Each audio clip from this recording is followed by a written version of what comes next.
Saya berangkat selesai takziah malam, kira-kira jam 11. Saya naik mobil, beberapa saat kemudian saya tidur di belakang. Jalan jauh. Begitu kira-kira jam 1 subuh, karena dari Makassar ke Palopo itu kurang lebih 8 sampai 10 jam. Saya terbangun. Saya lihat, kenapa ini mobil singgah? Oh, ternyata saya lihat, sopirnya turun kencing. Dia turun dari sebelah kanan. Saya juga tiba-tiba mau kencing. Saya turun sebelah kiri. Ini mobil tinggi. Ya, jauh sopirnya kencing sebelah kanan, saya turun sebelah kiri. Begitu saya lagi kencing, saya pikir, sekalinya ini sopir dia tidak tahu saya turun. Karena memang dia tidak lihat saya turun. Dan pada saat dia turun, saya lagi tidur. Sementara saya lagi kencing, belum habis, tiba-tiba lari itu mobil. La haula wala quwata illa billah. Nah, kena ka'wala. Lari saya lah, woi Musalaika, kau tinggalkan saya. Tapi apa hendak dikata, mobil sudah rapat, pada saat itu juga gerimis, tidak didengar. Lah bu yotoe, tinggallah saya mulai jam 1 dini hari. Nanti dia sadar ini sopir. Ketika tiba waktu subuh, dia balik. Ustaz, subuh nih. Dia lihat, tidak ada Ustaz. Dia baru sadar saya ditinggal. Dia balik mobilnya, laju kencang. Masya Allah, dia baru tiba jam 6.15 pagi. Mulai saya jam 1 subuh. Semua mobil yang saya kasih singgah, tidak ada yang mau singgah. Yang mau ke Makassar tidak mau singgah. Yang mau ke Palopo tidak ada yang mau singgah. Kenapa? Karena waktu itu tengah malam di hutan. Ini tengah hutan, Pak. Saya pakai putih-putih. Saya berpikir, dia kira ini saya pocong. Tidak ada satupun yang singgah mengambilku. Ya, jam 6:15 baru dia singgah di tempat saya. Saya mau tinggalkan tempat itu. Saya bilang nanti dia pulang tidak dapat, Kak.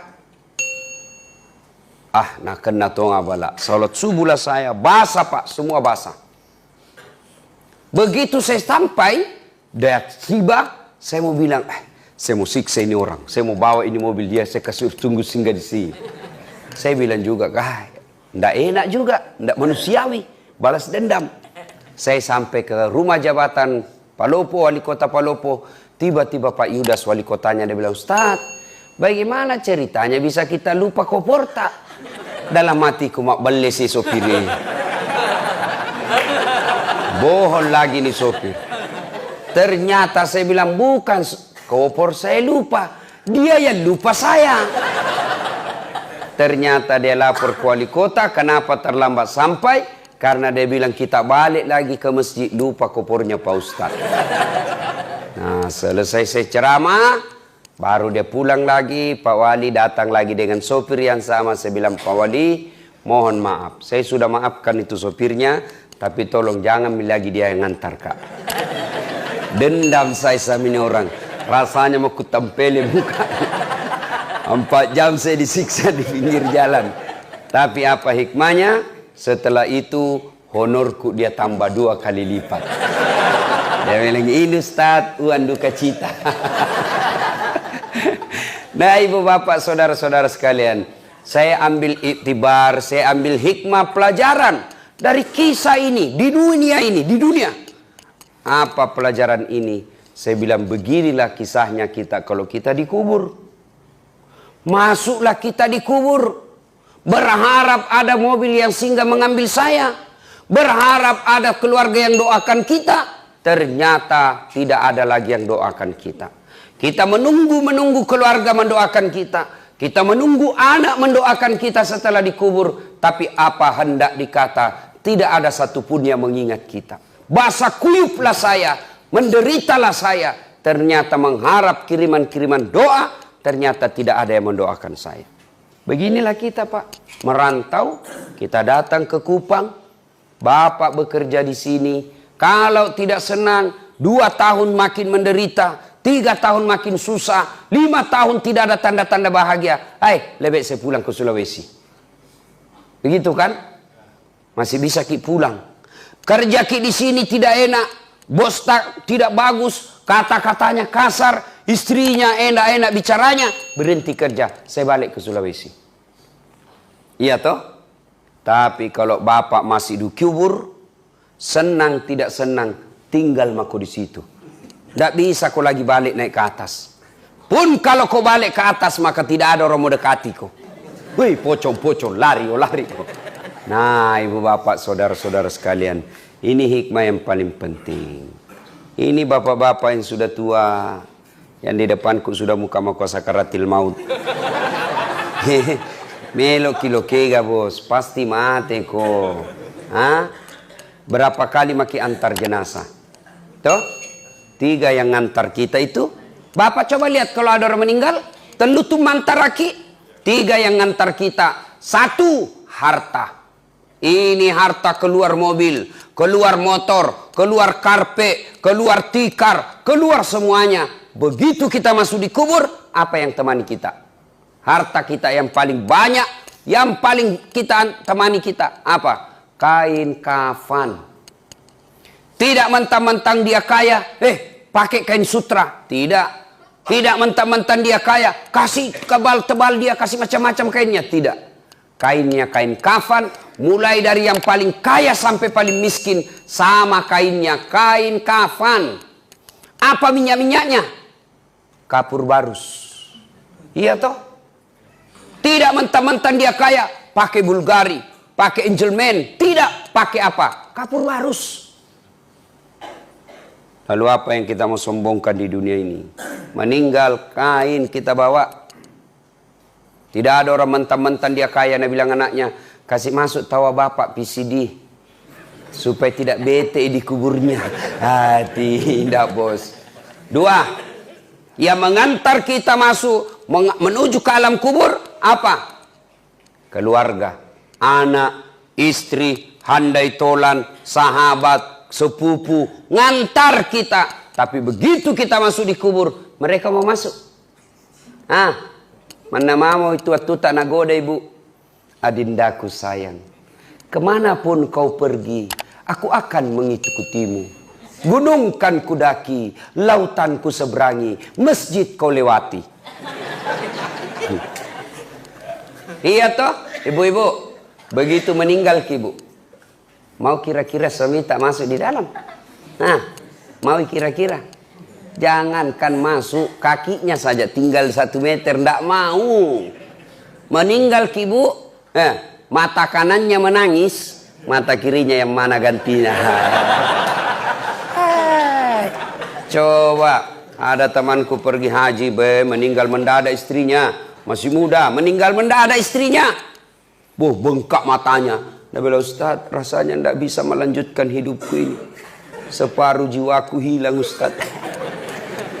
Saya bilang, hebat juga ini bapak ini. Barusannya aku dapat laki-laki. Sampai bengkak betisnya. Bengkak matanya. Ternyata beberapa bulan berlalu. Saya lihat dia jalan sama perempuan jogging. Muda, putih, cantik. Saya tanya, Haji, siapa itu? Nah bilang, yang baru, Ustaz. Ayo. Yang ketiga, yang mengantar kita ke alam kubur, amal kebaikan. Inilah yang setia mengikuti kita, baik amal kejahatan maupun amal kebaikan. Kalau selama kita hidup, selalu banyak amal-amalnya, amal-amal ini yang menemani kita. Kalau kita tidak bagus amalnya, amal-amal ini yang menyiksa kita. Nah, ibu bapak, saudara-saudara sekalian, begitu bapak masuk ke kubur, seluruh pengantar sudah kembali. Bahkan Nabi jelaskan, langkah kaki orang terakhir yang mengantar jenazah masih didengar, datang malaikat. Maka yang pertama ditanya bukan puasa. Yang pertama ditanya bukan haji. Yang pertama ditanya bukan zakat. Yang pertama ditanya sholat. Kembali, maka datanglah malaikat. Tanya, "Marrabbuka?" Siapa Tuhanmu? Langsung dia bilang ini orang, tunggu dulu, orang baru datang. Ini karena waktu hidup di dunia suka berdebat. Ini dia ini. Biar malaikat mau juga nak debat. Ya. Siapa Tuhanmu? Marrabbuka? Ketuhanan yang Maha Esa. Langsung ditampelin. Ini bangsa Indonesia ini yang selalu bilang saya Pancasila, tapi tidak beres sembayangnya.